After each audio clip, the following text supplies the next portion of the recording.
So, Molly, I want to have a conversation about the book you've just written about this terrible year you had, 2023, when your mother, who was Erica Jong, the famous feminist writer who wrote Fear of Flying, was diagnosed with dementia. It really was your, as Her Majesty the Queen once said, her annus horribilis. Yes. Because it's not just your mother getting dementia, your stepfather getting Parkinson's and dying and moving them into the home.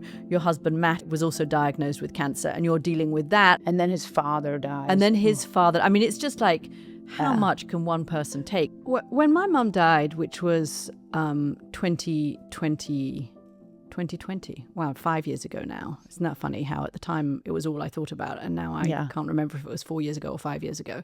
Yeah. My mum died, and I remember going through it and thinking, this happens to everybody. I mean, in the best case scenario, this happens to everybody. Our parents die before us. Exactly. Yeah. And it is therefore totally universal at the same time as being completely unique. Yeah. And the grief that we feel is completely our own, and we are absorbed in it in a way that feels like no one can really help us and no one can really understand it. But the other thing I remember thinking is, I've had training up the wazoo for everything in my life. Right. And nobody's given me the guidebook for this. Nobody's said, you're going to have to deal with this. You know, as your parents get older, they're going to need, their diapers changed. They're going to need, my mother hemorrhaged on the floor at 3 a.m. and we had to mop it up. There was nobody there. You're going to need to think about the money. And let alone anybody helping you with all of the emotions that you go through at suddenly being without your parent anymore.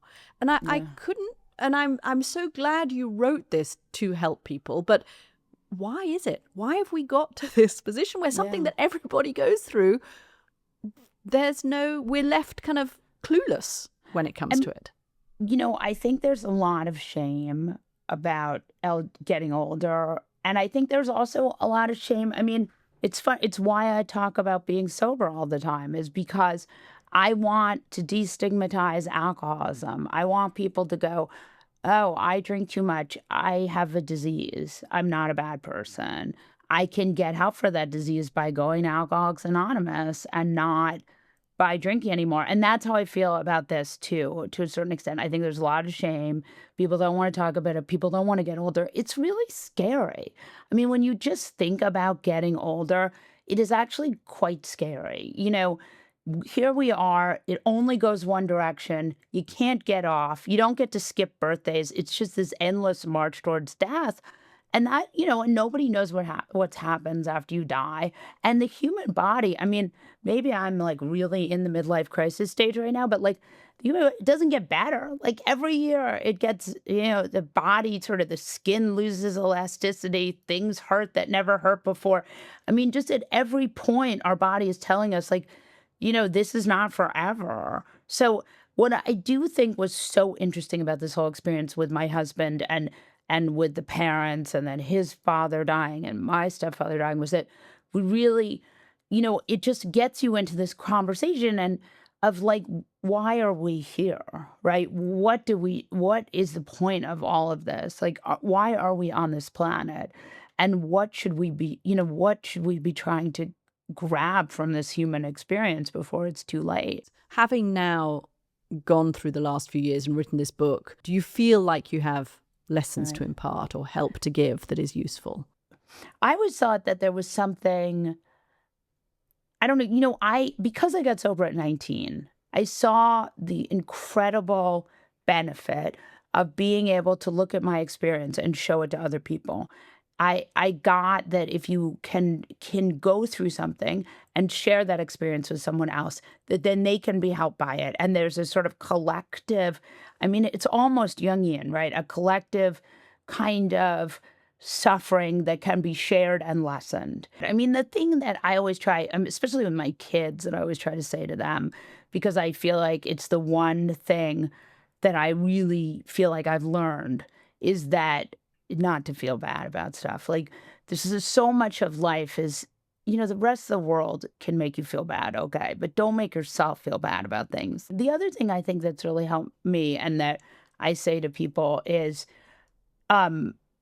just do the best you can. this is not going to look the way you want it to look. Maybe it will, and that's great too. But if it doesn't mean that it's just because things don't look the way you want them to look, doesn't mean it's not the way it's supposed to look. I think some people looking at what you went through would think, I couldn't bear that.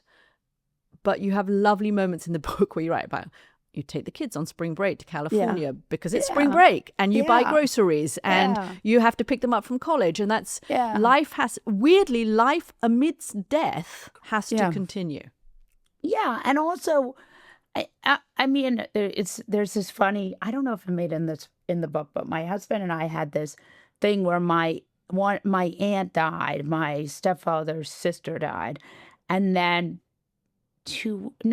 his father died, and then 2 weeks later my stepfather's sister died, and we were at the same very small funeral home in Connecticut, and they come up to us and they're like, the people on the funeral home, they're like, and we said, so another member, and it just was like, we saw that it was very dark. It was not a great year, but we saw the humor in it, like that just, this is how it's meant to go. I do think the wonderful thing, and I think you see this in stories, much worse stories, the stories of people who are in, camps, or the stories of people who are in wars, that you have your focus becomes very, very narrow, and everything becomes a binary.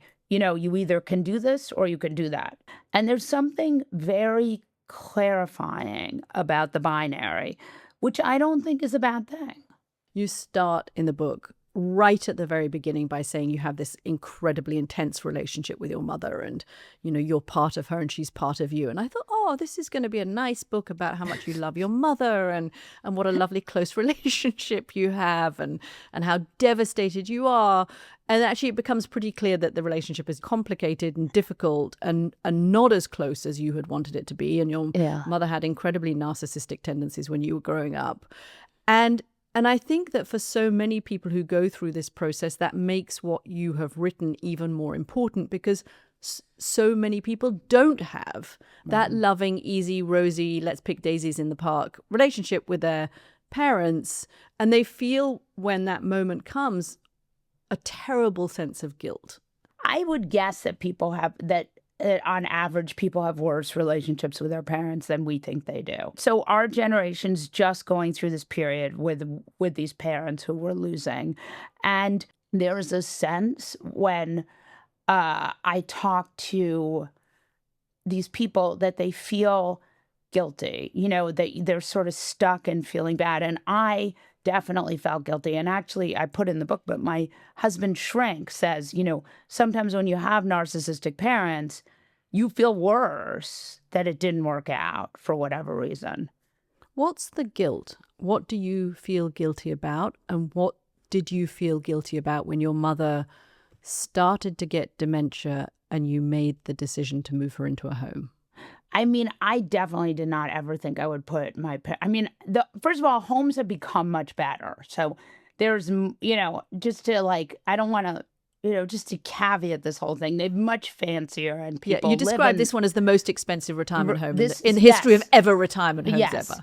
Yeah, they've gotten much nicer. But the other thing is, more than that, I would have liked to, in my ideal world, my mother would not be an alcoholic. And I would move her into my house, and she would be this one, she'd be painting and writing poetry, and just, maybe a little dotty, but she'd live in my house, and, And your kids would love her. Right, exactly. And they would bake cookies together, and So I felt very bad. It was not how I wanted it to go. But I also felt that my feeling bad was a useful thing for people to say, that I'm not just doing it because I'm an exhibitionist. I'm doing it because I really do think that when you have a relationship that isn't what you want, and then you suffer from it, you don't have to. And I'm saying, I did it and you don't have to, is sort of the goal. Molly Jong-Fast, thank you very much. Thank you.